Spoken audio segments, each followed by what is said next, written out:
Sveiki visiem, ar jums Emīls, tātad no FX Finance ar prognozēm uz 26. māju 11. gadu.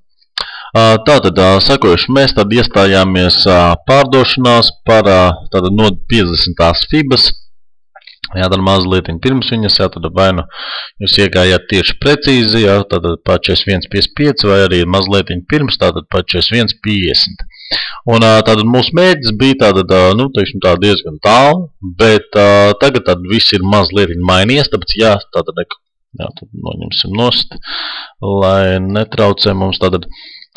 Ja mēs tātad esam šeit iestājušies darījumā, tad mūsu mērķis ir jāpamaina līdz 41.05. Tātad, kāpēc? Šeit ir izveidojusies dubultā pamatne H4 grafikā, viņa tika caursista un pie atgriešanās šeit būs pirkumi. Tāpēc mūsu pārdošanas, kas ir no 41.50, ir jāfiksē par cenu 41.05. Stops mums stāvēja tātad uz 42.20. Tātad, ja cena atkal tagad nokritīsies līdz 41.40, šeit ir iespējams, ka mazliet viņa atkal var palikties, bet nevajag sabīties no tā, jo šeit 41.40 līmenis nav ticis caurstis, šeit tikai 26 punkti, neaizmirstam, kā H4 grafikā ir jābūt 40 punktiem vai vairāk. Tātad, darījums paliek tas pats, un ko mēs vēl tādu varēsim izdarīt, tātad pa 41.05, tad iestāties jau pirkumos ar mērķiem, būtībā, nu, teiksim tā, augstākā slēgšanās cena, tātad atpakaļ uz šajieni. Bet, nu, teiksim tā, ir iespēja izvietot vēl lielākus mērķus, tad pēc lielās H4 fibas, tātad sekojošā paskatā, kā redzam, viņa šeit mazliet nav aizgājusi, tātad vienu sekundīti, tad lūk šeit mazliet nav aizgājusi līdz savām pārdošanām, nu, faktiski jau pieskāriens bija, bet, nu, jebkurā gadījumā tālāk mums mērķēt vairs nevajadzētu. Šim te pirkšanas darījumam, tātad stops ir jāizvieto tātad zemākā punkta, kas ir tātad aptuveni 100 punkti. Mērķis ir, nu, diemžēl mazāks, tikai aptuveni 66 punkti. Tāpēc tie, kas tirgo agresīvi, var iestāties šajā darījumā, bet tie, kas tirgo vairāk konservatīvāk, šo darījumu vajadzētu izlaist, par cik stops ir lielāks nekā profits. Neaizmirstam, ka tādus darījumus vajadzētu izlaist, neiesaistīties tādos darījumos. Tāpēc šeit uzreiz minēšu, ka signāls uz pirkumu ir, mērķis ir arī stops, kur viņu paslēpt, bet darījums jau nav no tiem drošākajiem.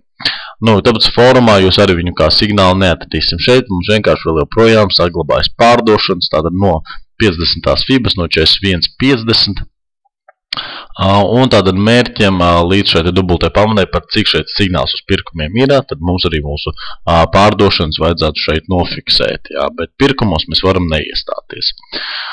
Nu, lūk tā, tas tātad ir uz eiro pret dolāru. Tiem, kas nav iestājušies, protams, viņi var iestāties pārdošanās patēkošo cenu, nekas nav nokavēts. Un tākošā cena ir 41.61, lai neko nesajauktu. Tātad dolārs pret Kanādu.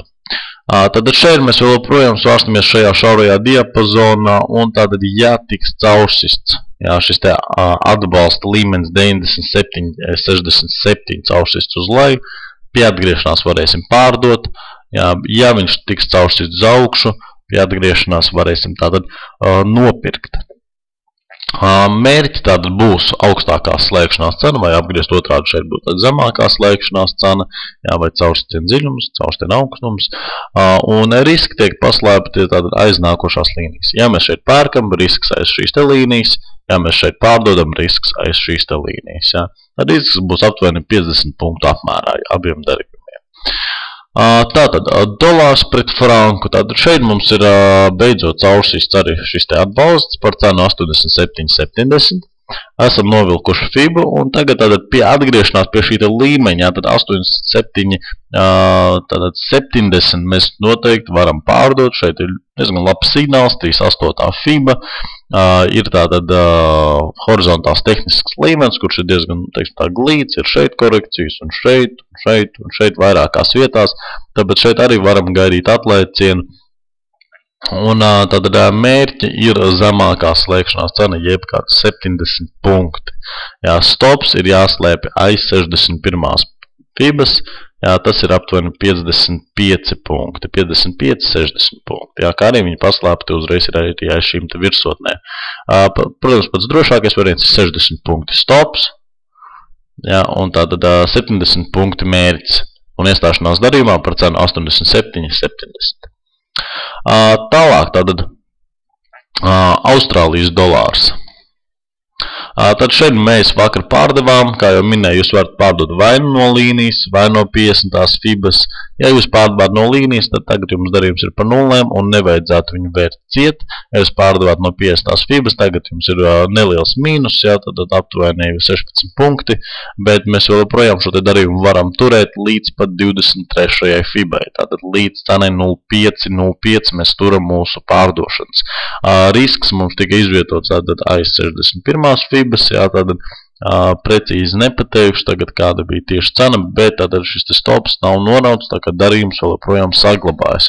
Tātad vienkārši turam viņu, jā, līdz tātad 23. FIBai, tātad 0,505. Tas tātad ir mūsu mērķis, jā, tad formā to visu arī varēsiet apskatīties, jā, gan par tekošajiem darījumiem, kas jums tagad varētu būt atvērti pēc vakardienas prognozēm, gan arī prognozes uz šodienu, kur varētu atvērt kādu darījumu. Tālāk, tad Jaunzēlandes dolārs, tātad šeit mēs beidzot sagaidījām šī horizontālā līmeņa caurstienu, tad ilga cena sitās pret viņu, un tagad mēs varēsim iestāties pirkumos no 38. FIBas. Tad šeit par cenu 80,30. Jā, bet mums vajadzētu izvietot 80,35, par cik darījums atvērsies tad, kad cena noies spredu zemāk, jā, par mūsu atlikto darījumu, tikai tad atvērsies pirkumu. Un mērķēt vajadzētu līdz augstākai slēgšanās cenai, nevis līdz pēc FIBas tā kā līdz nulēm, bet tā kā noslēgsies, piemēram, augstākā H4 svece, tad veicot pirkumus šeit mums vajadzētu arī līdz turienē mērķēt, ne augstāk. Jā, jo šeit, neaizmirstam, jā, ka cenam var atlikt jau šo te tiesu augstākās slēgšanās, neaiziet līdz nulē, un pēc tam atkal gāzties uz leju ar domu atgriezties pie šī caurstā līmeņa 79,75.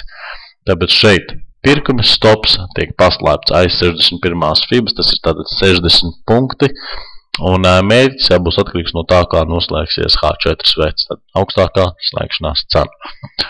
Nu, lūk tās tātad mums ir prognozes uz 26. maiju 11. gadu. Jā, tātad neaizmirstam visu šo sīkāk apstīties tātad FXF mājaslapā sadaļā fórums. Tātad tur viss ir aprakstīts, uzzīmēts, paskaidrots jau, lai, teiksim, tā nepieļaut nekādas kļūdas. Tad paldies par uzmanību, tad veiksmīgi jums arī tirdzniecība.